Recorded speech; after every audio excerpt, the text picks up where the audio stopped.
একদিন হাসান হোসেন দুই ভাই নবীর কোলে বসে আছে। নবী সাহাবীদের সামনে বলতেছে, এই সাহাবীরা তোমরা জানো আল্লাহ আমাকে 3টা মেয়ে দিছে। প্রত্যেকটা সাহাবী জিব্বাত কামড় খাও, কারণ সাহাবীরা জানে নবীর মেয়ে কয়টা, 4টে। কিন্তু নবী বলতেছে আল্লাহ আমাকে 3টা মেয়ে দিছে, তোমরা জানো? আল্লাহ কোরআনেও বলছে নবীর কথার উপর কথা বলা যাবে না। এখন নবীরা সাহাবীরা বলতেছে, হুজুর মেয়ে 3টা তাহলে কে? আল্লাহ রাসূল বললেন, আমার বড় মেয়ের নাম হলো জয়নাব, আমার মেজো মেয়ের নাম হলো রোকেয়া, আমার 3য় মেয়ের নাম হলো কুলসুমা। সাহাবীরা বললেন, ইয়া রাসূলুল্লাহ আবার বলবেন? আল্লাহর নবী বললেন, বড় মেয়ের নাম হলো জয়নাব, মেজো মেয়ের নাম হলো রোকেয়া, ছোট মেয়ের নাম হলো কুলসুমা। এমন সময় হাসান হোসেন দুই ভাই নবীর কোল থেকে উঠে বলতেছ, আমরা বাড়ির যাই, আমাদের মা গরিব বলে আমার নানা আমাদের মা যে তার মেয়ে এইটা বলতে মনে নাই। আমরা বাড়ির যাই, আমরা গরিব বলে, আমাদের মা গরিব বলে সাহাবীদের সামনে মেয়ে বলে পরিচয় দিতে আমার নানা লজ্জা পায়। আমরা বাড়ির যাই। এই কথা বলে হাসান হোসেন কাঁদতে কাঁদতে যখন যাবার চাই, নবী 2টা ভাইকে একসঙ্গে বুকের মধ্যে টেনে নিয়ে বলে, হাসান রে, রে হোসেন রে, শোন, তোদের মা আমার মেয়ে না, তোদের মা হলো আমার দরদের আমিনা। আল্লাহ রাসূল ফাতেমাকে মায়ের মতন সম্মান করতেন, কারণ বহুদিন স্বপ্নে ফাতেমার হাত নবী ধরেছেন আমিনা মনে করে, কিন্তু স্বপ্নে ভেঙে দেখে ফাতেমার হাত ধরে আছেন।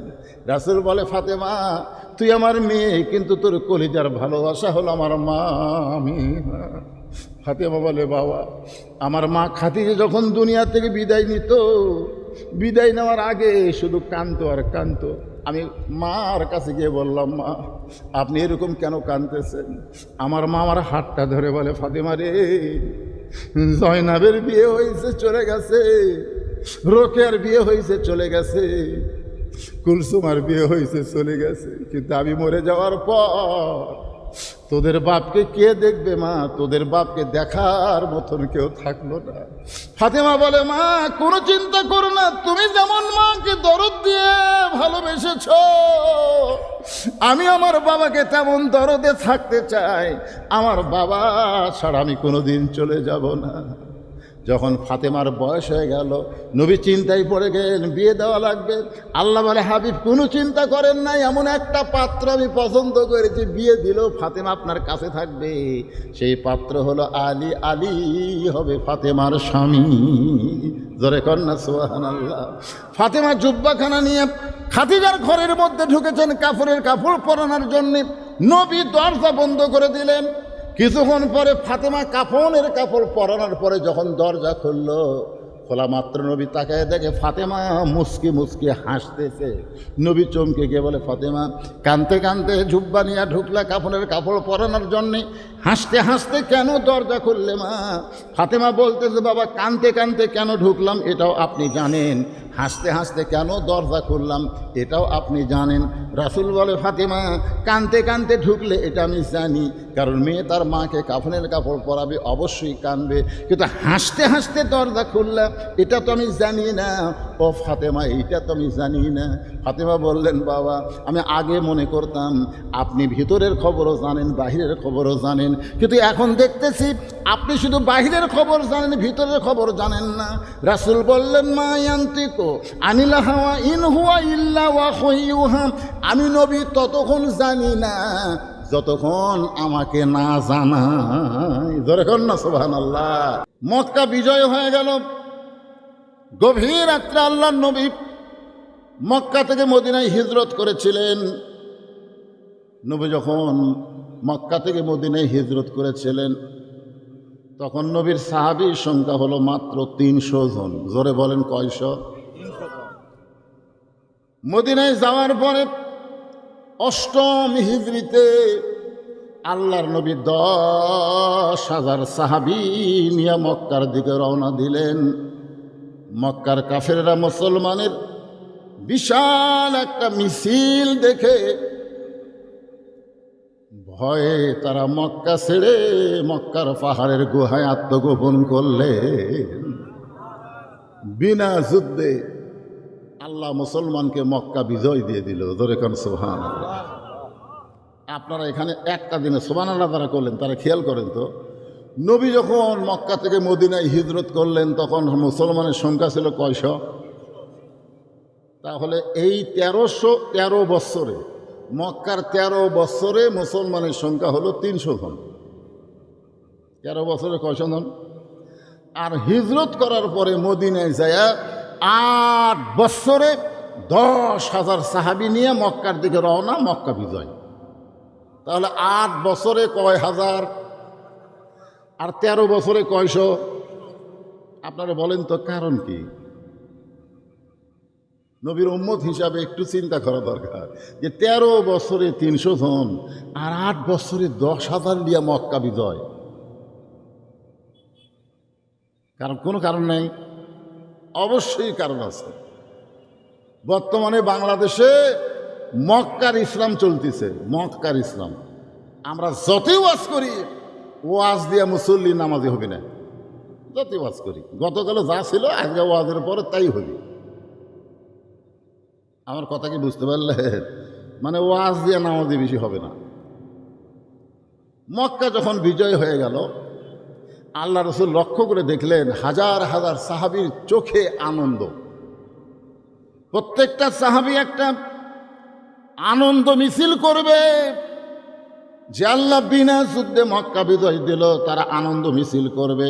এমন সময় আল্লাহ তাআলা নবীর উপর একটা সূরা নাজিল করলেন, ইজা জা নাসরুল্লাহি ওয়াল ফাত ওয়া রাআইতান নাসা ইয়াদখুলুনা ফি দীনিল্লাহি আফওয়াজা ফাসাব্বিহ বিহামদি রাব্বিকা ওয়াস্তাগফির ইন্নাহু কানা তাওয়াবা। আল্লাহু আকবার। এই সূরাটার নাম হলো সূরা নসর। সূরাটার নাম কি? নসর। নসর। বিএনপি 217 আসন নিয়ে ক্ষমতাত গেছে। এটা বিএনপি গেছে না আল্লাহ দিছে? হ্যাঁ, যদি বিএনপিরা শুকরিয়া আদায় করে, ফাসাব্বিহ বিহামদি রাব্বিকা ওয়াস্তাগফির, যদি তারা শুকরিয়া আদায় করে যে 17 বছর আমরা নানা রকম নির্যাতন সহ্য করেছি, বাড়িতে থাকবার পারিনি, হাজার হাজার মামলা কেস দিছে, এই 17 বছর পরে এত নির্যাতন কারণে আল্লাহ তাআলা আমাদেরকে এই বিশাল একটা বিজয়, একটা সম্মান দিয়েছে, এইটা মনে করে যদি শুকরিয়া আদায় করে, তাহলে বাংলার জনগণের মন আল্লাহ বিএনপির দিকে ঘুরে দিবে। আর যদি 217 আসন পায়া বলে কি হুনুরি, এক একজনের এক এক রকম মোশান। মানে 17 বছর নির্যাতনের কথা আর মনে নাই, ক্ষমতার চেয়ার পায়া ফেরাউনের মতন যদি বলে আনা রব্বুকুমুল আলা, আমি হলাম সবচাইতে বড় আল্লাহ। কি মনে করতেছেন আপনারা? বলেন মক্কা বিজয় হয়ে গেল, ওই বিজয়ের সময় আল্লাহ তাআলা এই সূরা নাজিল করে নবীকে জানাই দিলেন, নবী গো, আপনি 10,000 সাহাবী নিয়ে মক্কায় ঢুকছেন, আর আপনার সাহাবীদের চেহারা সুরত দেখে মক্কা বিজয় হলো, এটা কখনোই মনে করবেন না মক্কা বিজয় আপনারা করেন নাই, মক্কা বিজয় হলো আমি আল্লাহর পক্ষ থেকে সাহায্য। জোরে কোন সুবহান। মক্কা বিজয় হচ্ছে আল্লাহর পক্ষ থেকে সাহায্য। আল্লাহর নবী ওই 10,000 সাহাবীকে নিয়ন্ত্রণ করার জন্যে একটা জায়গার মধ্যে ঢুকলেন। সে জায়গাটার নাম হলো জান্নাতুল মাওয়া। আল্লাহ নবী এই 10,000 সাহাবীকে নিয়ন্ত্রণ করার জন্যে, ধরে কোন কি করার জন্যে? নিয়ন্ত্রণ করার জন্যে কোনো ওয়াজ করলেন না। ওয়াজ করে এত আনন্দ বুঝতেছেন না? গভীর রাত্রে নবী মক্কা থেকে মদিনায় হিজরত করছে, এই কাফেরেরা নবীরে কত কষ্ট দিছে, তাদের কাছে সাইজ করবি, মনের আনন্দে মিছিল করবি, গোটা মক্কা লড়িয়ে দিবি, বুঝছেন? সেই রকম সাহাবিকের ভিতর একটা তেজ। আল্লাহ নবী কোনো ওয়াজ না করে ওদের এই তেজটা কমানোর জন্যে একটা জায়গার মধ্যে ঢুকলেন। সে জায়গার নাম হলো জান্নাতুল মাওয়া। কাবা ঘর থেকে উত্তর দিকে 1 কিলো, মানে আল্লাহর কাবা ঘর থেকে উত্তর দিকে। ধরে কোন দিকে? 1 কিলো, বিশাল একটা গোরস্থান। সেই গোরস্থানের নাম হলো জান্নাতুল মাওয়া। নবী যখন জান্নাতুল মাওয়া গোরস্থানের মধ্যে ঢুকলেন, প্রত্যেকটা সাহাবীর উপরে আল্লাহর কোরআন এসে বলতেছেন, আতিউল্লাহ ওয়া আতিউর রাসূল, আল্লাহর আনুগত্য করো, তোমাদের নবীকে তোমরা অনুসরণ করো। জোরে কোন সুবহানাল্লাহ। মা আতাকুমুর রাসূলু ফাখুযুহু ওয়া মা নাহাকুম আনহু ফান্তাহু, নবী যেইটা করবে সেটা করো, নবী যেটা করবে না সেটা করা যাবে না। আপনার বলেন তো, নবীর সাহাবীরা নবীকে মানার ব্যাপারে কয় নম্বর? কথা কয় না, কয় নম্বর? যার কারণে আল্লাহ খুশি হয়ে সাহাবীদের শানে কোরআনের আয়াত নাজিল করছে, রাদিয়াল্লাহু আনহুম অরাদু আন যালিকা লিমান খাশিয়া রাব্বাহ। ওগো নবীজি, আপনার প্রত্যেকটা সাহাবী বিনা হিসাবে জান্নাতি। জোরে কোন সুবহানাল্লাহ। ৯৭০০ জন সাহাবী বলে, ইয়া রাসূলুল্লাহ, সর্বপ্রথম যিনি আপনাকে নবী বলে স্বীকার করেছে সে কে? আল্লাহ রাসূল বললেন, সে হলো এমন একজন মহিয়সী নারী যার পেটের ভিতর থেকে আল্লাহ আমাকে 3টা ছেলে এবং 4টা মেয়ে দান করেছে। যেই কবরের পাশে আমি দাঁড়িয়ে কাঁদতেছি সে হচ্ছে আমার মহিয়সী নারী স্ত্রী, যার পেট থেকে আল্লাহ আমাকে 7টা সন্তান দিয়েছে, তার মধ্যে 3টা হলো ছেলে আর 4টা হলো মেয়ে। মা খাদিজার পেট থেকে আল্লাহ নবীকে 7টা সন্তান দিয়েছে। জোরে বলেন কয়টা? তার মধ্যে 3টা হলো ছেলে। আচ্ছা, মা খাদিজার পেট থেকে নবীর যে 3টা ছেলে হয়েছে, আপনার নাম জানেন? আজকে নামটা শোনেন, নবীর ছেলের নাম জানবেন না, কেমন উম্মত আপনি? একটা ছেলের নাম হলো তৈয়ব, এই খেয়াল করবেন, কি নাম? আর একটা ছেলের নাম হলো তাহের, কি নাম? আর একটা ছেলের নাম হলো কাসেম। কাসেম, এই 3টা ছেলে খাদিজার পেট থেকে জন্ম নিয়েছে। আর একটা বিবির পেট থেকে নবীর আর একটা ছেলে জন্ম নিয়েছে, তার নাম হলো ইব্রাহিম। সেই বিবির নাম হলো মারিয়া কিপ্তিয়া। তার পেট থেকে যে ছেলেটা হয়েছে তার নাম হলো ইব্রাহিম। এই 4টা ছেলে হয়েছে ঠিকই, কিন্তু বেশি দিন বাঁচেনি। আর নবীকে আল্লাহ 4টা মেয়ে দান করেছিলেন। এই 4টা মেয়েই কিন্তু মা খাদিজার পেট থেকে জন্ম নিয়েছে।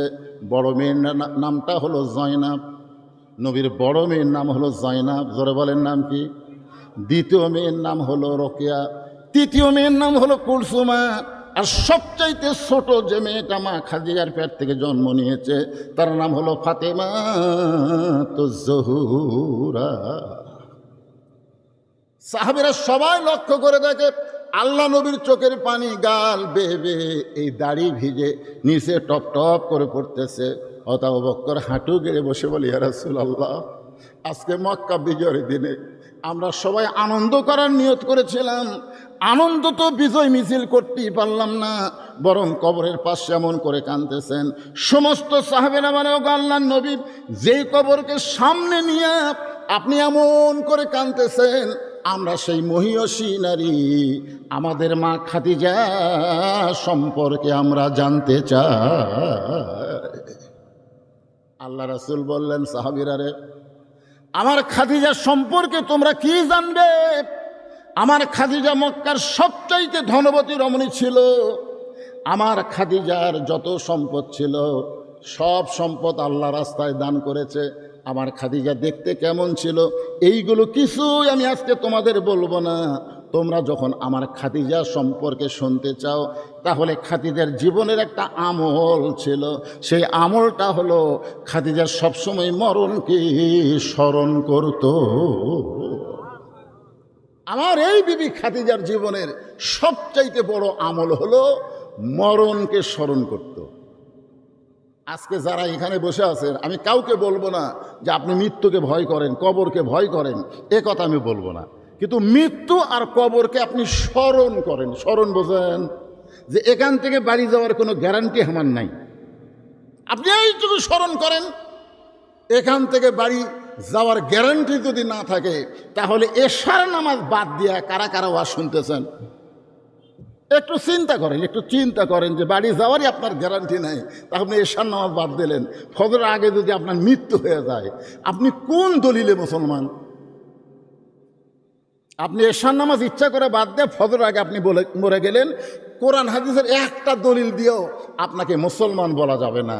কারণ রাসূল বলেছে লা সালাতা লা ঈমানা, যার নামাজ নাই তার ঈমানই নাই। বাইনাল আবদি ওয়াল কুফরি তরকুস সালাত, বান্দার কাফেরের মধ্যে পৃথক করার জিনিসটার নামই হলো নামাজ। যে নামাজ পড়বে সে আল্লাহর বান্দা, যে নামাজ পড়বে না সে হলো কাফের। এ কথা আমার না, এ কথা আল্লাহর রাসূলের। সাহাবারা বললেন, ওগো আল্লাহর নবী, উম্মাহাতুল মুমিনিন আমাদের মা খাদিজা মরণকে, কবরকে কেমন স্মরণ করত, আমরা একটু আপনার কাছে শুনতে চাই। আল্লাহ রাসূল বললেন, শুধু শুনলে হবে না, সামিনা ওয়া তাআনা, শুধু শুনলে হবে না, এটাকে গ্রহণ করা লাগবে। সাহাবারা বললেন, ইয়া রাসূলুল্লাহ, আপনাকে সাক্ষী রেখে আল্লাহর কাছে ওয়াদা দিলাম, আমরা সবাই শুধু শুনবই না, এটা আমলও করব। বলেন সুবহানাল্লাহ। আপনারা বলেন তো, সাহাবীরা খালি শুনিছেন, আমলও করছে? তো আজকে যারা আমার সামনে এখানে বসে আছেন, আল্লাযী খলাকাল মাউতা ওয়াল হায়াতা লিয়াবলুয়াকুম আইয়ুকুম আহসানু আমালা, আমি যে আয়াতকে আপনাদের সামনে আলোচনা করব, আপনারা খালি শুনবেন না আমল করবেন? এই যে এরা তো ছোটো ছোটো, এরকেও তো মরার বয়স হয়নি, কি এবারে মাথা হাত দিছে মুরব্বীর লাগালে, এরকে মরার বয়স হচ্ছে? আপনাকে কি মনে করছে?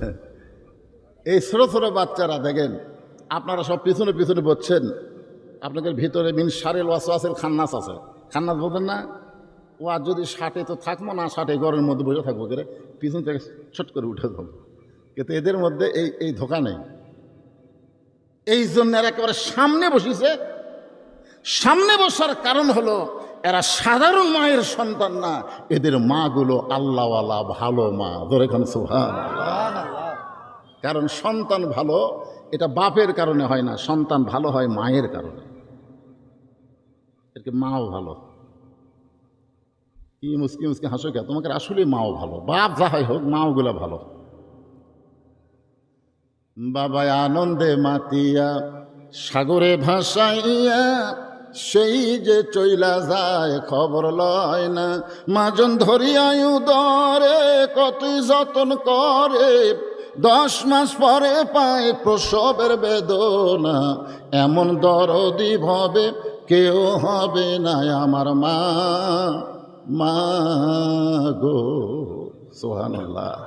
একজন নেপোলিয়ন বলেছে, ভালো একটা সন্তান যদি চাও, ভালো একটা মায়ের দরকার।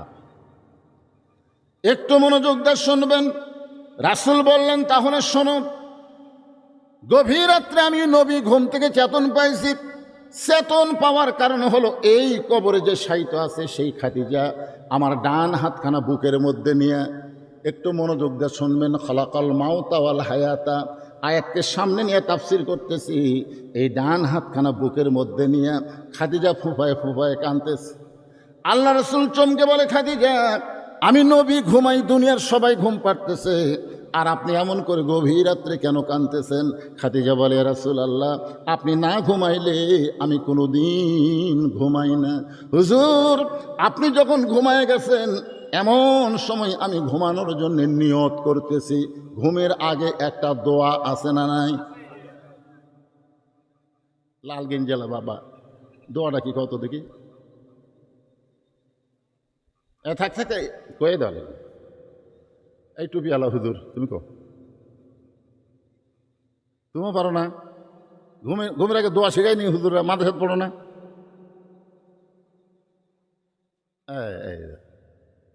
মাদ্রাসাত পড়ো।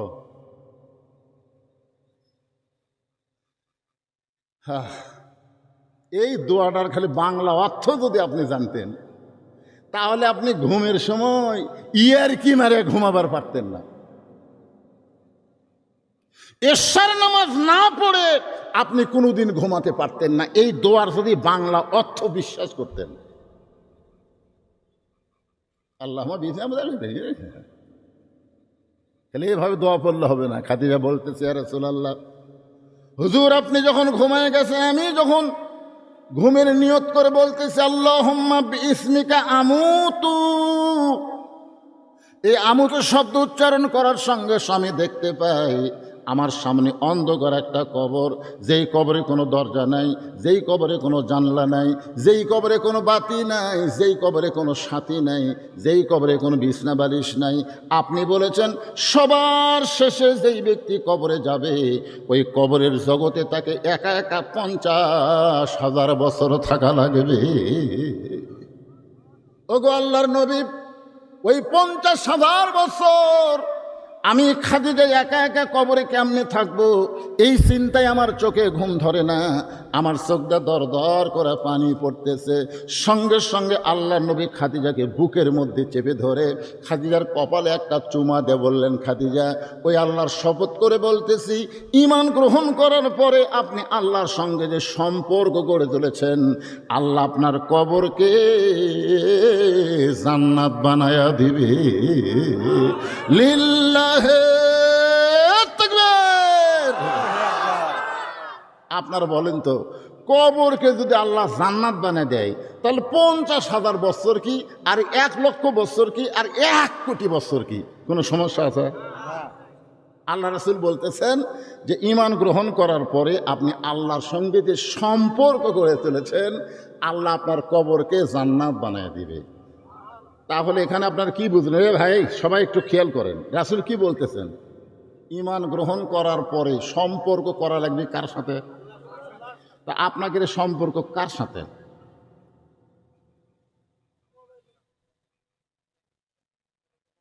চিন্তা করতেছেন কার সাথে সম্পর্ক? ঈমান গ্রহণ করার পরে আল্লাহ রাসূল বলেছেন, ইকরার বিল লিসান, জবানে ঈমান গ্রহণ করো, লা ইলাহা ইল্লাল্লাহ, জবানের মধ্যে শুধু রাখলে হবে না, তাসদিক বিল জেনান, এটা কলিজার মধ্যে জায়গা দেওয়া লাগবে। শুধু কলিজার মধ্যে জায়গা দেওয়া লাগবে না, আমল বিল আরকান, ঈমান অনুযায়ী আমল করা লাগবে। রাসূল বলতে যে খাদিজা, ঈমান গ্রহণ করার পরে আপনি আল্লাহর সঙ্গে যে সম্পর্ক গড়ে তুলেছেন, আল্লাহ আপনার কবরকে জান্নাত বানিয়ে দিবে। এই কথা শোনার পরে খাদিজা জোরে জোরে কাঁদতেছে। আগে কাঁদতেছিল আস্তে আস্তে, এই কথা শোনার পরে জোরে জোরে। রাসূল বলে, খাদিজা, আমার কথা কি আপনার বিশ্বাস হয়নি? খাদিজা বলতে, শুধু বিশ্বাস হয়েছে। তো বিশ্বাসই যদি হয় কবর আল্লাহ জান্নাত বানায় দিবে, তাহলে আবার কাঁদেন কেন? খাদিজা বলে, হুজুর, আমি যদি আপনার কাছে কিছু চাই, যেই বলছে আমি যদি আপনার কাছে কিছু চাই, নবী 3 বার বলেছেন নাউজুবিল্লাহ, নাউজুবিল্লাহ, নাউজুবিল্লাহ। কয়বার? 3 বার। খাদিজা বললেন, হুজুর, আমি আপনার কাছে কিছু চাই, এ কথা শুনে আপনি নাউজুবিল্লাহ কেন বললেন? আল্লাহ রাসূল বলে, খাদিজা, ঈমান গ্রহণ করার পরে আল্লাহ ছাড়া অন্য কারো কাছে চাওয়া যাবে না। আপনাকে কি মনে হয়, নবী কি ভুল করছে? কিন্তু আমাকে ধামুরহাটে তো দয়াল বাবার লোক আছে। কি খান ধামুরহাটে আছে না নাই? আমার দয়াল বাবার দরবারেতে কেউ ফিরে না খালি হাতে। এইটাই যদি তারা এইভাবে বলতো, আমার দয়ার আল্লাহর দরবারেতে কেউ ফিরে না খালি হাতে, আল্লাহ আল্লাহ আল্লাহ। ঠিক আছে না নাই? হ্যাঁ না, এটা যদি কয় তাহলে আলহামদুলিল্লাহ। এটা যদি কয় তাহলে সে ঈমান গ্রহণ করার পরে কার সাথে? আরো জোরে বলেন। কিন্তু যদি বলে আল্লাহর ধন নবীরে দিয়া, আল্লাহ আছে গায়েব হইয়া, নবীর ধন খাঁচা নিয়া শুয়ে আছে আজমিরে, কেউ ফিরে না খালি হাতে, খাঁচারে তোর দরবারেতে, এইটা যদি বলে তাহলে ইয়াকা নাবুদু ওয়া ইয়াকা নাস্তাইন বাতিল হয়ে যাবে। কারণ আমরা ইবাদত করি কার? তাহলে সাহায্য চাবো কার কাছে? আল্লাহ ছাড়া অন্য কারো কাছে চাওয়া যাবে না। যার কারণ নবী বললেন, খাদিজা, ঈমান গ্রহণ করার পরে আমার কাছেও আপনার চাওয়ার কিছু নাই। খাদিজা বলতে, হুজুর, আপনার কাছে আমি যা চাবো তা যদি আল্লাহ দিবার না পারে। না না, খাদিজা বলতেছে, আমি আপনার কাছে যা চাবো তা যদি আল্লাহ দিবার না পারে, তাহলে চাইয়া লাভ কি? আমরা সবাই চাইছি, এই শোনেন না কেন, আমরা সবাই আল্লাহর কাছে চাইছি যে আল্লাহ ফিলিস্তিনের মুসলমানকে তুমি হেফাজত করো, গাজার মুসলমানকে তুমি রক্ষা করো। বাংলাদেশের আমরা, পৃথিবীর সমস্ত মুসলমানেরা আমরা আল্লাহর কাছে চাইছি। কথা কোন চাইছি কি চাইনি? কিন্তু ঈদুল ফিতরের দিনে ওই বাইতুল মুকাদ্দাসে ফিলিস্তিন মুসলমান যখন ঈদের নামাজ পড়তে গেল, তখন ইসরায়েলের ইহুদিরা নামাজ পড়বার দিল না, গোলাগুলি শুরু করে মুসলমানের নামাজকে ভেঙ্গে দিল। তারা ভয়ে বাইতুল মুকাদ্দাস ছেড়ে চলে গেল। তো আমরা তো আল্লাহর কাছেই চাইছি, কিন্তু আল্লাহ তো কি মনে করতেছেন? আজকে আমার কাছে প্রশ্ন করে, হুজুর আপনাকে আল্লাহর শক্তি বেশি না ট্রাম্পের শক্তি বেশি? আমার কাছে কয়, আমরা তো নাউজুবিল্লাহ কয়ে পাড়ি দিই, কিন্তু বুঝার লাগবে না? এই প্রশ্ন করলো আর আপনি নাউজুবিল্লাহ কয়ে পাড়ি দিলেন। আপনি যখন বলতেছেন তাবারাকাল্লাযী বিয়াদিহিল মুলক ওয়া হুয়া আলা কুল্লি শাইইন কাদির, আপনি যখন পড়তেছেন এটা আপনাকে বিশ্বাস করা লাগবে। জোরে কোন কথা ঠিক কিনা? তাহলে এরা তো গান বাজনা করতে যায় নাই, এরা বাইতুল মুকাদ্দাস, যেই মসজিদে আমাদের নবীকে আল্লাহ ইমামুল আম্বিয়া ইমামুল মুরসালিন ডিগ্রি দিছে। আমাদের নবীদের, সমস্ত নবীদের ইমাম রাসূল এই ডিগ্রিটা পাশে বাইতুল মুকাদ্দাসে লাইলাতুল মিরাজে 2 রাকাত নামাজ ইমামতি করার কারণে। যেই বাইতুল মুকাদ্দাসে বিশ্ব নবীকে আল্লাহ ইমামুল আম্বিয়া ইমামুল মুরসালিন ডিগ্রি দেয়, আর সেই বাইতুল মুকাদ্দাসে ফিলিস্তিনের মুসলমানকে ঈদের নামাজ পড়তে দেয় না। আমরা তো দোয়া করতেছি, আল্লাহ আল্লাহ ফিলিস্তিনকে হেফাজত করো আল্লাহ। তা আল্লাহর কাছে কয়ে তো কাম হচ্ছে না, এখন কি করবেন? খাদিজা বলতেছে, রাসূল আল্লাহ, আমি আপনার কাছে যা চাবো তা যদি আল্লাহর না থাকে তাহলে আল্লাহ কেমনে দিবে? নবী চমকে গিয়ে বলতেছে, খাদিজা এমন কথা আপনি কেমনি বলেন? আল্লাহর ন্যায় এ কথা বলাও যাবে না, আর আল্লাহ দিবার পারবে না এ কথাও কখনো মনে আইনো না। খাদিজা বলে, হুজুর মনে করেন আপনার সঙ্গে আমার বিয়ে হয় নাই। গভীর রাত্রে আমি আল্লাহর কাছে কাঁদতেছি, আল্লাহ এই খাদিজার পেটে একটা বাচ্চা দাও। আপনি বলেন আল্লাহকে আমার পেটে বাচ্চা দিবে? তো রাসূল বলতেছে, দিবার পারবে কিন্তু দিবি না। সুবহানাল্লাহ। এইটাই তো ফিলিস্তিনের পক্ষে যখন আমরা দোয়া করি, আল্লাহ ইচ্ছা করলে ওই জায়গার সমস্ত বোমা, ইব্রাহিম আলাইহিস সালামের জন্য নমরুদের চুলা যেমন শান্তির বাগান বানাছে, আল্লাহ ইচ্ছা করলে ইসরায়েল আমেরিকার বোমা, মিষ্টি, তরমুজ, বাঙ্গি বানাবার পা জরকান পা রে। ওরা বিমান থেকে বোমা মারবি, ফিলিস্তিনে পড়বি, আর ফিলিস্তিনের মাটির পরশে আল্লাহ মিষ্টি তরমুজ বানিয়ে দিবি। এমনিতে এরা না খায় আছে, গরমের দিনে কে তরমুজ? ওরা তখন বাচ্চা, ফিলিস্তিনের বাচ্চারা চাকুলি আসা তরমুজ কাটতে আর খাচ্ছে। এরা বিমান থেকে দূরবীন যন্ত্র দিয়ে দেখতেছি বোমা পড়লো তো ফাটলো না কে, তাকে দেখে ওরে বাবারে ওরা বোমা কাটিয়া খাচ্ছে।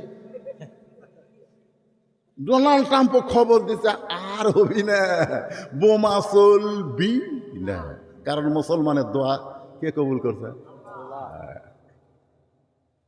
আল্লাহ যদি মুসা নবীর জন্য সাগরকে রাস্তা বানাবার পারে, সে আল্লাহ এখন আছে না নাই? এখন আছে না নাই? কিন্তু এত কান্দার পরেও আল্লাহ কেন দোয়া কবুল করতেছে না? কি জন্যে?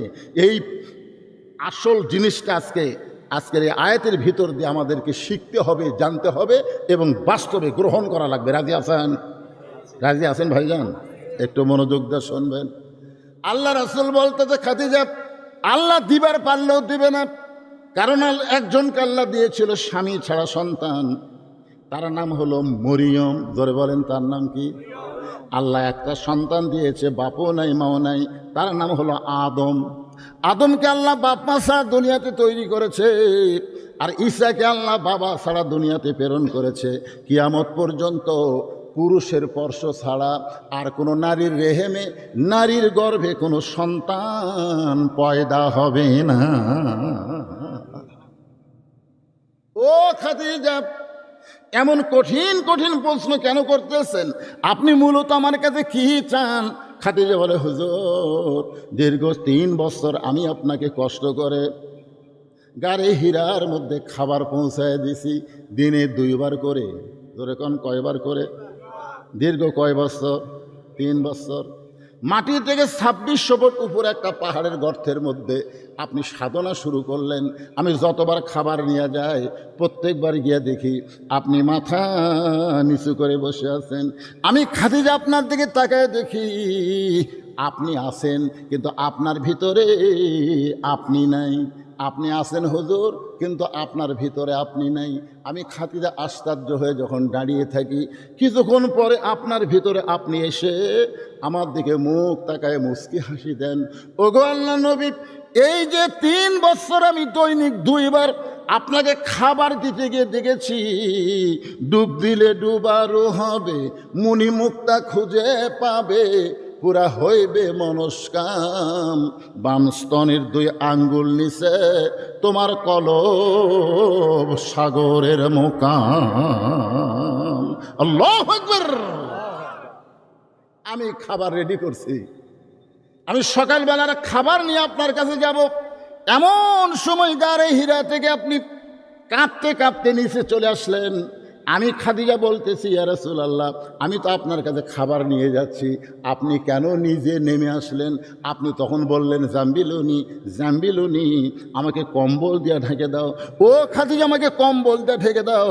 আমি কম্বল এনে আপনার মাথা আমার উরাতের উপরে রেখে আপনার কপালে চুমা দিয়া আপনার ঘামা গায়ে কম্বল দিয়ে ঢেকে দিলাম। কিছুক্ষণ পরে যখন আপনি স্থির হলেন, তখন কম্বলটা গা থেকে উঠানোর পরে আপনি যে পরনে জুব্বা ছিল, যেই জুব্বা পরা অবস্থায় 3 বছর আপনি গাড়ি হীরার মধ্যে সাধনা করেছেন, এই জুব্বাটা আপনি খুলে ফেললেন। খোলার পরে আমাকে বললেন, খাদিজা, এই জুব্বা পরা অবস্থায় কোরআনের 5টা আয়াত আল্লাহ আমার উপর নাজিল করেছে। এই জুব্বা পরা অবস্থায় ফেরেশতা জিবরাইল আমার সঙ্গে কোলাকুলি করেছে। এই কথা বলে এই জুব্বাটা খুলে আপনি যত্ন করে তাকিয়ার মধ্যে রাইখা দিলেন। ওগো আল্লাহর নবী, আমার 1 নম্বর চা হলো, আমি খাদিজা যখন দুনিয়া থেকে বিদায় নিব, ওই গাড়ি হীরার জুব্বাটা আমাকে কাফনের কাপড় হিসাবে দিয়া দিবে। আল্লাহ নবী খাদিজার কপালে চুমা দিয়ে বললেন, খাদিজা, দুনিয়ার সবচাইতে ধনবতী রমণী ছিলেন, কোনোদিন আপনি আমার কাছে কিছুই চাইলেন না, বরং সব সম্পদ আপনি আল্লাহ রাস্তায় দান করে দিলেন। ও খাদিজা, আপনি আমার কাছে আর কি চান? খাদিজা বললে, হুজুর, আমার 2 নম্বর চা হলো, আপনার পবিত্র হাত দিয়া আমার দেহখানা আপনি কবরের মধ্যে নামায় দিবেন। আমি খাদিজার 3 নম্বর চা হলো, কবরে মাটি দেওয়ার পরে সবাই যখন কবর ছেড়ে চলে যাবে, আপনি আমার কবর ছেড়ে যাবেন না। ওগো আল্লাহর নবী, আপনি বলেছেন কবর ছেড়ে সবাই যখন চলে যাবে, এমন সময় 2টা ফেরেশতা কবরের মধ্যে ঢুকবে। কবর কি হচ্ছে? কিসের গল্প? 2টা ফেরেশতা কবরের মধ্যে ঢুকবে। বিশ্বাস হয় না আপনাদের? মরেননি তো? না মরার আগে কেমনি বিশ্বাস হয়? বিশ্বাস হচ্ছে না? ফেরেশতা আসিয়া যখন, গান শুনছেন? এই গানটা যুবক আমাকে কও, যারা পারো তারা খাও।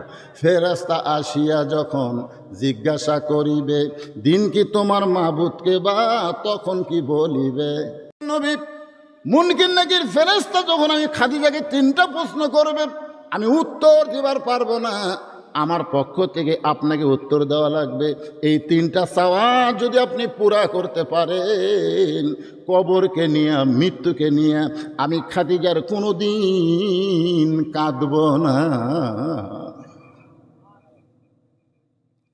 সঙ্গে সঙ্গে আল্লাহ রাসূল, হুন্না লিবাসুল্লাকুম ওয়া আনতুম লিবাসুল্লাহুন্না, খাদিজাকে বুকের মধ্যে নিয়ে কপালে চুমা দিয়ে বললেন, খাদিজা, ওই আল্লাহর শপথ করে বলতেছি, আমার আগে যদি আপনার মৃত্যু হয়, তাহলে আপনার 3টা চাওয়াই আমি পুরা করব ইনশাআল্লাহ।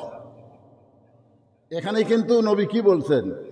যে আপনার আগে যদি আমার মৃত্যু হয়। এই কথার দ্বারা নবী বুঝালেন কে কখন মরবে এটা আল্লাহর নবীও, সবাই এক বাক্যে বলেন, আল্লাহর নবীও জানে না।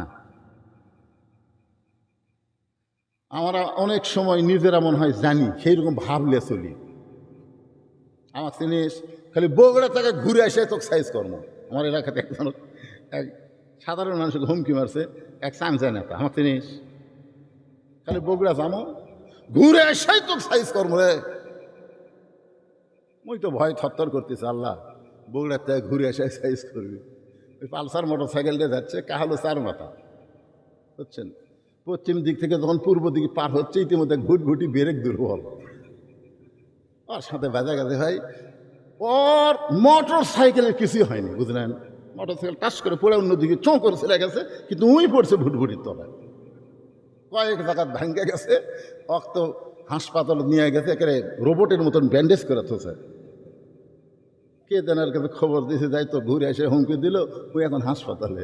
ওই তখন 250 গ্রাম আঙ্গুললে দেখবার গেছে,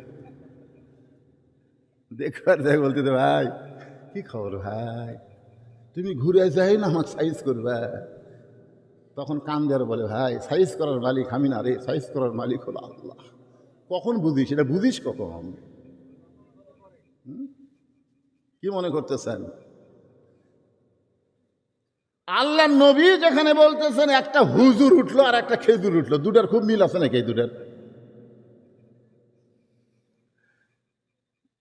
কারণ এই বয়সের ছেলেরা যদি একবার নষ্ট হয়, এদেরকে ভালো করার মতন কোনো ফ্যাক্টরি আমাদের বাংলাদেশের নাই, বুঝছেন? এই বয়সের মানে 10 পার হয়ে গেছে, 10 পার হয়ে গেছে, ওই বাচ্চাকে আপনি আর ভালো করতে পারবেন না, যতই চেষ্টা করেন। ওই কিশোর গ্যাংয়ের মধ্যে ঢুকে গেছে। কিন্তু 7 থেকে 10 এরই মধ্যে যদি আপনি পারেন, তাহলে আপনাকে 10-এর পরে আর চিন্তা করা লাগবে না। আপনার চেষ্টা আল্লাহর রহমত, জোরে কোন সুবহানাল্লাহ। কিন্তু এই 10 পর্যন্ত যদি খেয়াল না করেন, মরছেন। সন্ধ্যার সময় আপনার বউ ঘরাত খেয়াল করতেছে হাঁস মুরগি ঠিক মতো উঠলো কিনা, সন্ধ্যার সময় আপনি গোয়াল ঘরে দেখতেছেন গরু ছাগল ঠিক মতো উঠলো কিনা। এটা কি আপনি 10টার সময় দেখেন না সন্ধ্যার সময় দেখেন? কেন? সন্ধ্যার সময় হাঁস মুরগি দেখা পারেন, গরু ছাগল দেখা পারেন, আপনার সন্তানকে আপনি দেখবেন না? এরা সন্ধ্যার সময় কি করতেছে ঠিক মতো দেখেনি। একদিন 9টার সময় দেখে ছেলে বাড়ি ঘরত নাই, মোবাইল করতেছে, বাবু বাবু রাত 9টা বাজে, তুমি যেখানেই থাকি এত কই হত কি? যে হুমকি মারছে, বাপ কয় কখন আসবি এটার বলা যাবি? আফসোস করেন, চোখ দিয়ে পানি ছাড়েন, কান্দা চোখত কি জুল করেন, কাম হবে না, কাম হবে না। কারণ 10 অ্যাকসেপ্ট করে গেছে, অক ভালো করবার গেলে আপনাকে পিটন খাওয়া লাগবে। নবীর হাদিস ভাইজান, প্রত্যেকটা হাদিসের উপরে গবেষণা করে দেখেন কত বড়। আবার লাভ ধরছে এই হুজুর, এই খেজুর মার্কা হুজুর, এটা ওই ওই ওই ওই ওই লাইনত আছে। কারা কারা উঠবে?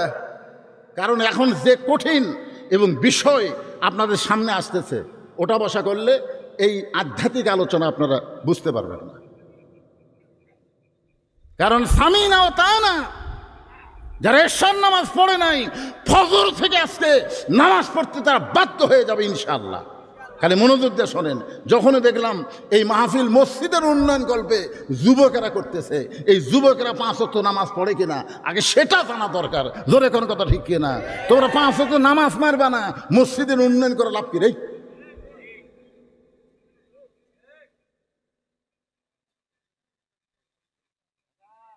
বুড়া হলে তো ভালো হবেই, বুড়া মানুষ তো ভালো হবেই, আর ভালো আর হওয়া বাধ্য। কারণ চামড়া ঢিল, আল্লাহর সাথে দিছে মিল। তখন চোখ দেখি তো দেখবার পায় না। লাতি বলতেছে, দাদা ওই যে কি সুন্দরী মেয়ে যায়। দাদা কয় আমার চোখের ব্যাটারি নাই। তো যখন ব্যাটারি নাই তখন সুন্দরী দেখা লাভ আছে? আমি যৌবনকে লক্ষ্য করে বলতেছি, যেই যুবকের আজকের মাহফিল করতেছে, তোমাদের জন্য এমন একটা দোয়া হবে, আমরা চোখের পানি বের করে যুব শক্তিকে আল্লাহর শক্তিতে যেন আল্লাহ রূপান্তরিত করে, এই দোয়াটা করার দরকার আছে না নাই? দরকার আছে না? আল্লাহ নবী বললেন, খাদিজা আমার আগে যদি আপনার মৃত্যু হয়, তাহলে আপনার 3টা চাওয়াই আমি পুরো করব ইনশাআল্লাহ। কিছুদিন পরে মা খাদিজা দুনিয়া থেকে বিদায় নিলেন। মা খাদিজা যখন বিদায় নিলেন, এমন সময় নবী তাকায় দেখে খাদিজার পেটের 4টা মেয়ে এক জায়গায় বসে কাঁদতেছে। মা খাদিজার পেট থেকে যে 4টা মেয়ে হয়েছে, মেয়ে 4টা বড়, এক জায়গায় বসে তারা কাঁদতেছে। আল্লাহ রাসূল লক্ষ্য করে দেখেন, তিনটা মেয়ে কান্দে কিন্তু কান্নার শব্দ শোনা যায়। একটা মেয়ে শুধু কাঁদতেছে কিন্তু কান্নার কোনো শব্দ নেই, চোখের পানি পড়ে গাল ভিজে থুতুনি বয়ে টপ টপ করে পড়তেছে। এই মেয়েটার নাম হলো নবীর কলিজার টুকরা ফাতেমা। আল্লাহ নবী ইশারা করলেন, ফাতেমা রে তুই আমার ঘরে আয়। চারটা মেয়ের মধ্যে ফাতেমা যখন নবীর ঘরে গেল, নবী ফাতেমার হাতটা ধরে বললেন, মা তোর মা দুনিয়া থেকে বিদায় নেওয়ার পূর্বে আমাকে দুইটা ওসিয়ত করেছে। ও ফাতেমা, তোমার মা দুনিয়া থেকে বিদায় নেওয়ার পূর্বে আমাকে দুইটা ওসিয়ত করেছে মা। এক নম্বর ওসিয়ত হলো তোমার মাকে তুমি একাই গোসল করাতে হবে। দুই নম্বর ওসিয়ত হলো তোমার মাকে তুমি একাই কাফনের কাপড় পরাতে হবে। ফাতেমা বলতেছে, বাবা আমার মায়ের পেট থেকে চারটা মেয়ে হয়েছে, আমি যদি একা মাকে গোসল করাই আমার তিনটা বোন মন খারাপ করবে। আমি যদি মাকে একাই কাফনের কাপড় পরাই আমার তিনটা বোন মন খারাপ করবে। আল্লাহ রাসূল বলে, ফাতেমা কে মন খারাপ করবে কে রাগ করবে এইটা দেখা ইসলামে না, ইসলামে দেখা হলো ওসিয়ত পালন করা ওয়াজিব। কে মন খারাপ করবে কে কষ্ট পাবে এটা ইসলাম দেখবে না, ইসলাম দেখবে ওসিয়ত পালন করা হলো ওয়াজিব। তোমার মা যে ওসিয়ত করেছে এই ওসিয়ত তোমাকে পালন করতেই হবে। ফাতেমা বলতেছেন, বাবা আরও তিনটা বোন থাকতে মা আমাকে একা গোসল করানোর ওসিয়ত কেন করলো? আরও তিনটা বোন থাকতে মা আমাকে একা কাফনের কাপড় পরানোর ওসিয়ত কেন করলো? আল্লাহ রাসূল বললেন, এটা তোমার মা জানে, আমি জানি না। যখন তোমার মা আমাকে ওসিয়ত করলো তখন আমার একটু রাগ হয়েছিল। আরও তিনটা মেয়ে আপনার পেট থেকে বের হচ্ছে, সেই তিনটা মেয়েকে আপনি বাদ দিলেন, খালি ফাতেমার কথাই বলতেছেন। কারণ খাদিজা তখন মুচকি হাসিতে বললেন, আপনি বাবা তো আপনি বুঝবেন না। আপনি বাবা, রাসূল বলতেছে আপনি বাবা তো আপনি বুঝবেন না। কোন সন্তান কেমন এটা জানে তার মা। সুবহানাল্লাহ। এটা কত বড় কথা। নবী বলতেছে আপনি বাবা তো আপনি বুঝবেন না। বাবা কি বুঝবেন? আপনি আনন্দে আমার পেটের সন্তান দিয়ে ওই যে চলে গেছেন, আর খবর আছে কোন? তারপরে ধরিয়া উদরে কতই কষ্ট করে, 10 মাস পরে পায় প্রসবের বেদনা, এমন দরদি ভবে কেউ হবে না আমার মা গো। খাদিজা বললেন, নবী গো আমার বড় মেয়ে জয়নাব যখন আমার পেটের মধ্যে ছিল, আমার পেট বড় হয়েছিল, আমার পেটে ওজন হয়েছিল, ওই জয়নাব যখন ভূমিষ্ঠ হইল আমি তখন প্রসব ব্যথায় কাতর হয়ে গেলাম। আমার দ্বিতীয় মেয়ে রোকেয়া আমার পেটের মধ্যে যখন ছিল, আমার পেটটা বড় হয়েছিল, আমার পেটের ওজন হয়েছিল, এই রোকেয়া যখন ভূমিষ্ঠ হইল আমি তখন প্রসব ব্যথায় কাতর হয়ে গেলাম। আমার কুলসুমা যখন পেটের মধ্যে ছিল, আমার পেটটা বড় হয়েছিল, পেটের ওজন হয়েছিল, ওই কুলসুমা যখন ভূমিষ্ঠ হইল আমি তখন প্রসব ব্যথায় কাতর হয়ে গেলাম। কিন্তু আল্লাহর শপথ করে বলতেছে, আমার ফাতেমা যখন আমার পেটের মধ্যে আসলো, আমার পেটটা বড় হইল, আমার পেটের কোনো ওজন হইল না। ওই ফাতেমা যখন দুনিয়াতে ভূমিষ্ঠ হইল কোনো ধাত্রীমা লাগলো না। ফাতেমা আপন আপন আমার গর্ভ থেকে দুনিয়াতে প্রসব হলো।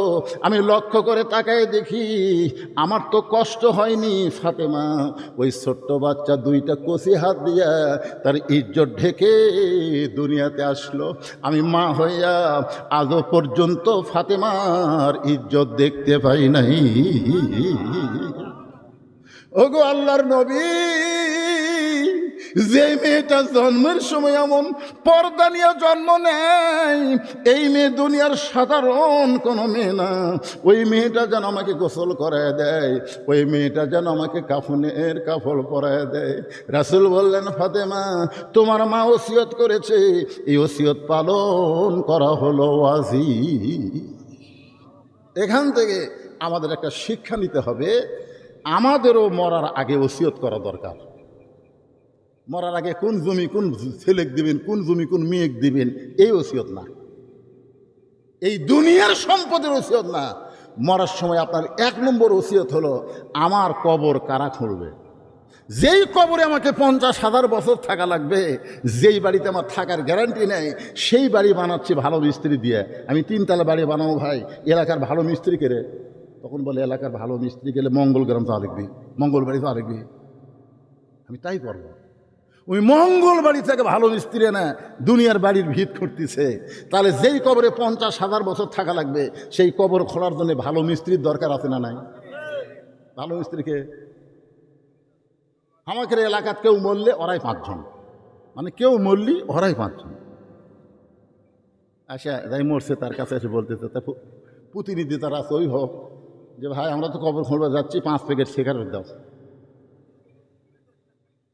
5 জনে 5 প্যাকেট সিগারেট নিয়ে বাড়ির থেকেই টানা শুরু করছে, বাড়ির থেকেই কবর খুঁড়তেছে, সিগারেট খাচ্ছে, কবর খুঁড়তে সিগারেট খাচ্ছে। খুঁজলে দেখেন 5 জনের মধ্যে 1 জনও ঠিক মতো নামাজ পড়ে না, হয়তো জুম্মা পড়ে, 5 ওয়াক্ত পড়ে না।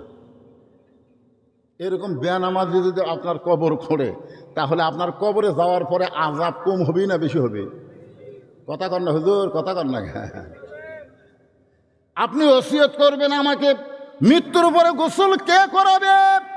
আল্লাহ রাসূল বলেছেন আসমানের নিচে জমিনের উপরে সবচাইতে সম্মানী মানুষের নাম হলো মুয়াজ্জিন। আসমানের নিচে জমিনের উপরে সবচাইতে সম্মানিত মানুষের নাম কি? জবান খুলে দাম দেন না, দাম দেন না। আল্লাহ রাসূল বেলালকে কাছে ডাক দিয়ে বলেন, বেলাল আয় তো। বেলাল নবীর কাছে যে দাঁড়ালেন, হুজুর আমার মতো নিগ্র একজন হাফসি বেলালকে আপনার কাছে ডাকলেন। রাসূলকে কাছে ডাকলাম মানে তুই জানিস তোর খবর? বেলালকে হুজুর কি খবর? আরে পাগলা, লাইলাতুল মিরাজে তখন আমি জান্নাতে ঢুকলাম, দেখি আমার আগে একজন খড়ম পাল দিয়ে হাঁটতেছে। আমি জিবরাইলকে বললাম, কে রে জিবরাইল, আমি আর তুমি ছাড়া তো জান্নাতে কেউ নাই, এ হাঁটে কে? জিবরাইল বলতেছে, হুজুর ওটা হলো আপনার সাহাবী বেলাল। নবী কয়, আমার আগে জান্নাতে ঢুকলো বেলাল? ফিরে তাহলে তাহলে কি করিস? আয় আমার আরো কাছে আয়। বেলাল যেই নবীর কাছে গেছে, নবী বলতেছে, কে রে বেলাল, তুই না আমার সাথে খাটো রে?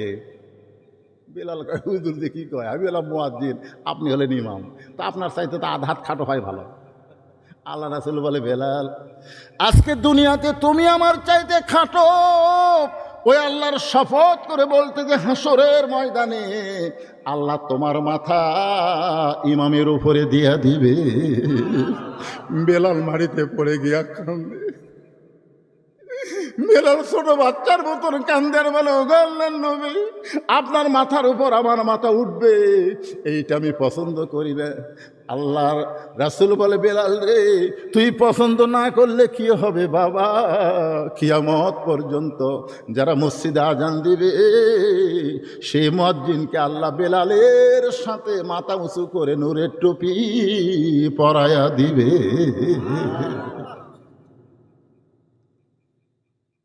তাহলে আপনি মনে করবেন, বিশ্বাস করবেন, আপনার গ্রামের মুয়াজ্জিন হলেন সবচাইতে ভালো মানুষ। ভালো মানুষ যদি না হইতো, ও তো সালাতু খায়রুম মিনান নাওম বলে আপনাদের চেতন করে দেয়, কিন্তু মুয়াজ্জিনকে কে চেতন করে দিল? এই জন্য ওই মুয়াজ্জিনকে বলবেন, ভাইজান ধরেন আপনাকে 10,000 টাকা দিলাম ভাই, আমি যদি মরে যাই আপনি আমাকে একটু গোসল করায় দিবে। দুনিয়াতে কত টাকা নষ্ট করছেন, মুয়াজ্জিনকে 10,000 টাকা হাদিয়া দিয়ে বলবেন, যদি আমার আগে তোমার মৃত্যু হয় তাহলে আমি তোমাকে মাফ করে দিলাম, আর যদি তোমার আগে আমার মৃত্যু হয় বলো তুমি সুস্থ থাকলে আমাকে গোসল করায় দিবা। আপনার যদি 14 গোষ্ঠীর মধ্যে কোনো আলেম না থাকে, আপনি মসজিদের ইমামকে বলবেন, হুজুর দৈনিক 5 ওয়াক্ত নামাজ আপনার পিছনে ইক্তেদা করেছি হুজুর, আমি মরে গেলে আমার জানাজার নামাজটা আপনি পড়াবেন। আপনি যদি ফরজে আইন নামাজ আপনি আমার জন্য ইমামতি করেন, তাহলে ফরজে কিফায়া জানাজার নামাজটা আপনি পড়াবেন।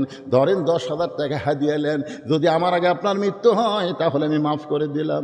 দুনিয়া থেকে এরকম ওসিয়ত আপনি করে যাবেন, আপনার কবর কবর হবে না। নিয়ম মতো কবর হলে কবরকে আল্লাহ জান্নাতের বাগান বানায়া দিবে। রাসূল বললেন, ফাতেমা এখন তোমার মাকে গোসল করায় দাও। নবীর কথা মতো ফাতেমা একা একা খাদিজার ঘরের মধ্যে ঢুকে গোসল করায় দিলেন, নিজেই ফাতেমা একা একা গোসল করায় দিলেন। গোসল করানোর পরে ফাতেমা এসে বলতেছে, বাবা মাকে তো গোসল করায় দিলাম, এখন মাকে কাফনের কাপড় পরাতে হবে, এখন মাকে কাফনের কাপড় পরাতে হবে। এই কথাটা যেই মাত্র ফাতেমা বলেছে, সঙ্গে সঙ্গে নবী ওই তাকের কাছে গিয়ে ওই জুব্বাটা টেনে বের করে ওই জুব্বাই নবী একটা চুমু দিয়ে বললেন, মা এই জুব্বাটাই তোমার মাকে কাফনের কাপড় হিসাবে পরায় দাও। ফাতেমা ছোট বাচ্চার মতন কান্না শুরু করে দিলেন। আল্লাহ নবী বলেন, ফাতেমা এমন করে কেন কাঁদতেছো? ফাতেমা জুব্বা নিয়ে বলতেছে, বাবা আমি মায়ের মুখে গল্প শুনেছি, আমার মা যখন আপনাকে স্বামী বলে স্বীকার করেছে, আপনি তখন আমার মায়ের অধীনে রাখালের চাকরি করতেন। ওগো বাবা, রাখালকে আমার মা মক্কার সবচাইতে ধনবতী মেয়ে হয়ে স্বামী হিসাবে গ্রহণ করলো। আজকে সেই ধনবতী রমণী আমার মা মারা গেল, তার জন্য মক্কার দোকানে কি নতুন কোনো কাপড় নাই, নতুন কোনো কাপড় না দিয়ে এই পুরাতন জুব্বা কেন দিচ্ছেন বাবা? মা দুনিয়া থেকে বিদায় নেওয়ার পরেই কি আপনি মায়ের কথা ভুলে গেলেন? রাসূল কান্দের বলে, ফাতেমা এই জুব্বা আমি তোমার মাকে দিচ্ছি না, তোমার মা আমার কাছে চাইছে। ফাতেমা বলতেছে, বাবা এই জুব্বার মধ্যে এমন কি আছে যার কারণে আমার মা আপনার কাছে চাইছে? রাসূল বলে, ফাতেমা রে, এই জুব্বা দুনিয়ার সাধারণ কোনো জুব্বা নয়, এই জুব্বার সঙ্গে আল্লাহর কোরআনের সম্পর্ক রয়েছে। আল্লাহ রাসূল বলেন, ফাতেমা এই জুব্বা আমি চাইনি, তোমার মা চেয়েছে। এই জুব্বা এমন একটা জুব্বা, যেই জুব্বা পর অবস্থায় আমি 3 বছর গারে হীরার মধ্যে সাধনা করেছি। এমন একটা জুব্বা মা, এই জুব্বা পরা অবস্থায় ফেরেশতা জিবরাইল আমার সঙ্গে কোলাকুলি করেছে। এই জুব্বা পরা অবস্থায় কোরআনের প্রথম 5টা আয়াত আল্লাহ আমার প্রতি নাজিল করেছে। প্রবাসী মেহেদী হাসান 10,000 টাকা, ধরে বলেন মারহাবা। এখনো প্রবাসী আছে না দেশে আছে? প্রবাসী আছে। আল্লাহ যেখানে থাক, আমরা দোয়া করি প্রবাসের মাটি আল্লাহ যেন ভালো থাকে। কে? সর্দার গার্মেন্ট 2,000 টাকা দান করছে সাইফুল ইসলাম, আল্লাহ দানকে। এগুলো সব লেখেন, আমি ওয়াজ করি আর আদায় দুটো একসাথে পারি না। হ্যাঁ, এগুলো সব লেখেন, পরে এক সময় আমাকে বলবেন, আমি শেষে বলে দোয়া করে দেবো ইনশাল্লাহ। এখন ফাতেমা জুব্বাখানা নিয়ে যখন মা খাদিজার ঘর বরাবর রওনা দিলেন, ফাতেমার সামনে সামনে, নবী আমার পিছনে পিছনে। অথচ আল্লাহ কোরআনের মধ্যে বলেছেন, আমার নবী যখন চলবে তখন নবীর সামনে কেউ চলতে পারবে না। আমার নবী যখন কথা বলবে তখন নবীর মুখের আগে কেউ কথা বলতে পারবে না। এই সম্মান আমাদের নবীকে দিয়েছে কে? কিন্তু আল্লাহ নবী ফাতেমাকে সামনে দিয়ে নিজেই পিছনে পিছনে হাঁটতেছে। এখানে হেকমতের ওয়াজ হলো, আল্লাহ নবী ফাতেমাকে মেয়ে না মায়ের মতো সম্মান দিত। বলেন সুবহানাল্লাহ। আল্লাহ নবী ফাতেমাকে মায়ের মতো সম্মান দিত। একদিন হাসান হোসেন 2 ভাই নবীর কোলে বসে আছে। নবী সাহাবীদের সামনে বলতেছে, এই সাহাবীরা তোমরা জানো আল্লাহ আমাকে 3টা মেয়ে দিছে। প্রত্যেকটা সাহাবী জিব্বাত কামড় খাও, কারণ সাহাবীরা জানে নবীর মেয়ে কয়টা?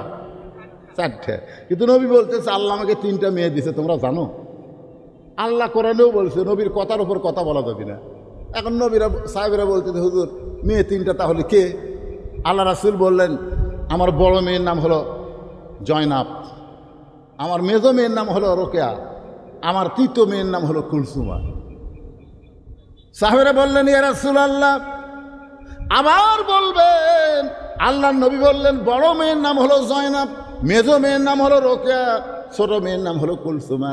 এমন সময় হাসান হোসেন 2 ভাই নবীর কোল থেকে উঠে বলতেছ, আমরা বাড়ির যাই, আমাদের মা গরিব বলে আমার নানা আমাদের মা যে তার মেয়ে এইটা বলতে মনে নাই।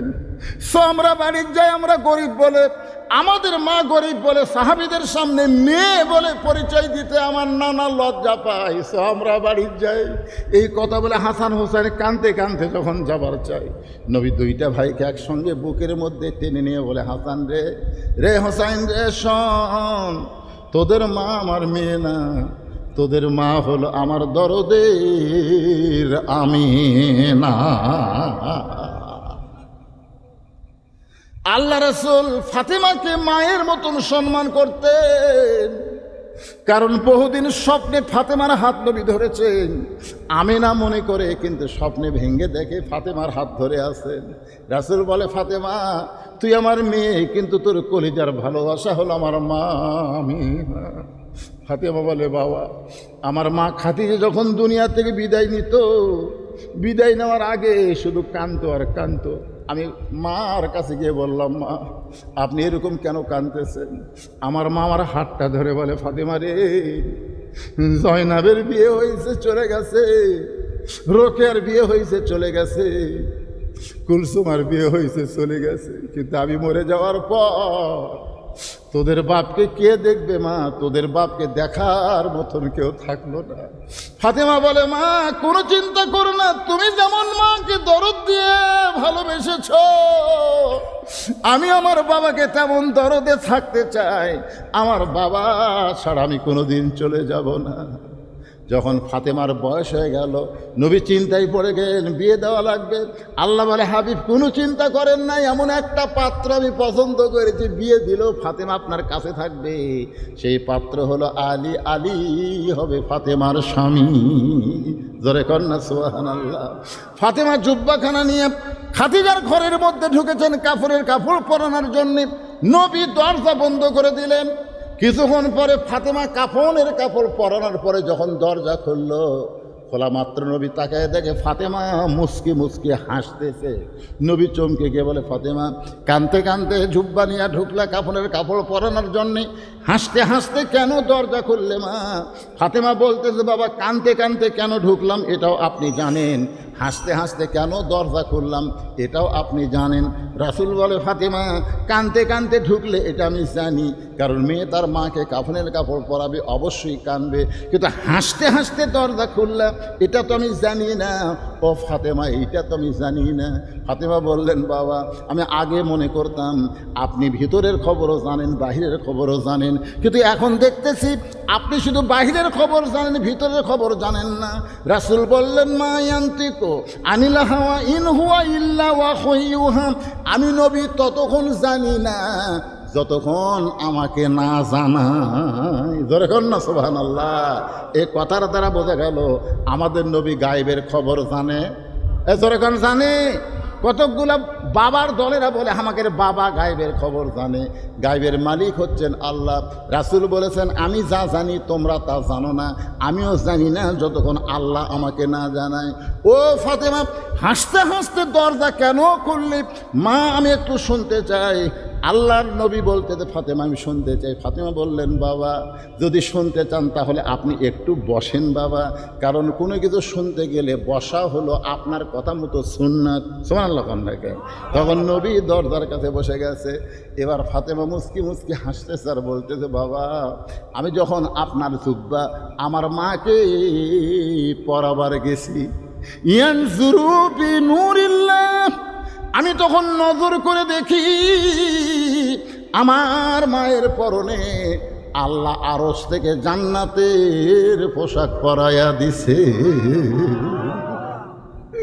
আমি ফাতেমা এত খুশি হয়ে গেছি বাবা, যেই বাবাকে যেই মাকে আপনার জুব্বা পরাতে এসে জান্নাতের পোশাক দেখেছি, আমি আপনার জুব্বাটা মায়ের গায়ের সঙ্গে পেঁচায় দিয়ে আমি হাসতে হাসতে দরজা খুলেছি।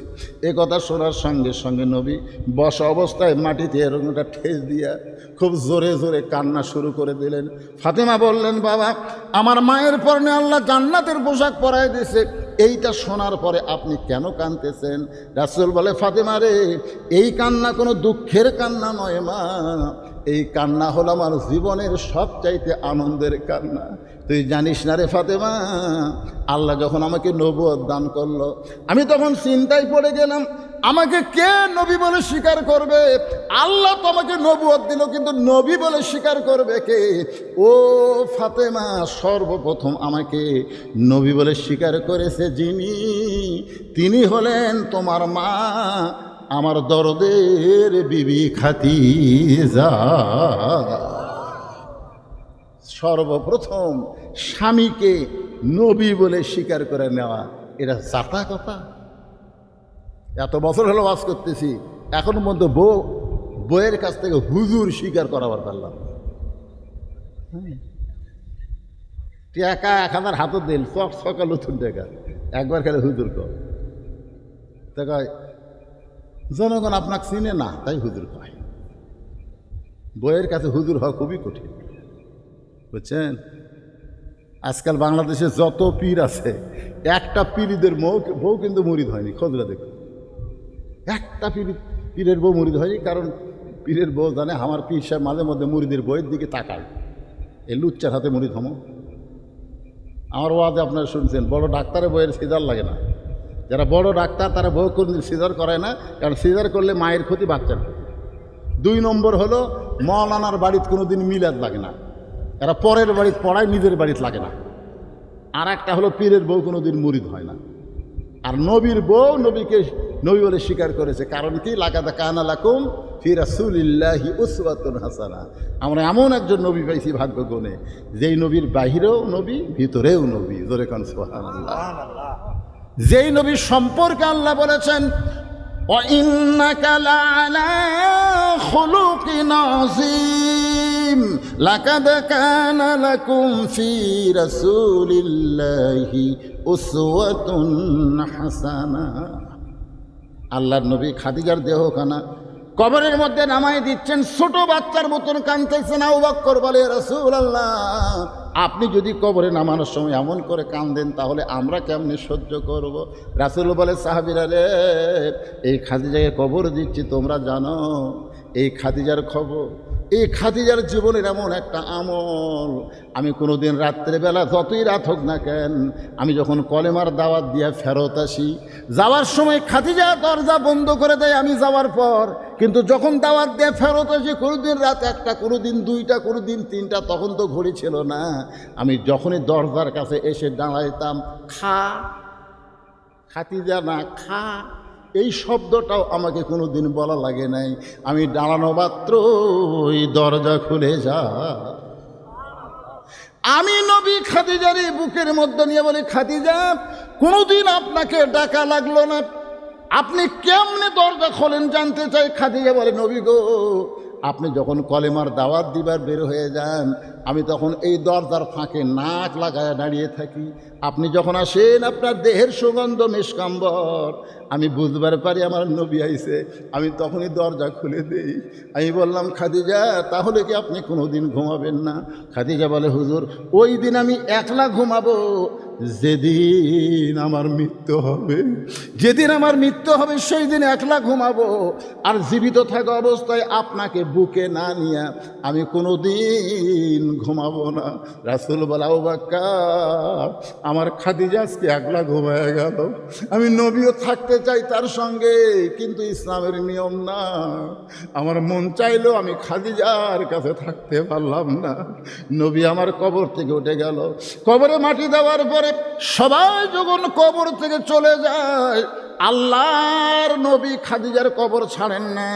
ঘন্টার পর ঘন্টা নবী যখন দাঁড়িয়ে থাকেন, আরশের আল্লাহ ডাকতে বলে, হাবিব সবাই চলে গেছে, আপনি খাদিজার কবর ছাড়েন না। নবী বলে, আল্লাহ এত সময় চলে গেল, খাদিজার কবরে কি মুনকির নাকির পাঠাবেন না? আমার খাদিজা উত্তর দিবার পারবে না, আমি একটু খাদিজার পক্ষে উত্তর দিবার চাই।